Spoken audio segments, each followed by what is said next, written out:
Gantry mobile CNC drilling machine of model PMZ3020 is a new product of our company. The product consists of main engine, operating cabinet, and hydraulic station.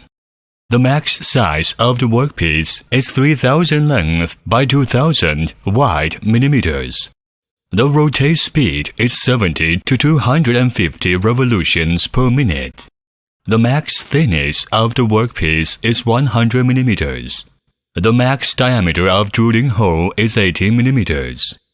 The machine is used for drilling connecting plates in steel structures, such as buildings, bridges, towers, etc. It can also be used for drilling tube plates, baffle plates, and flanges in boiler, petrochemical, refrigeration, and other industries, and can replace manual drilling and mold drilling.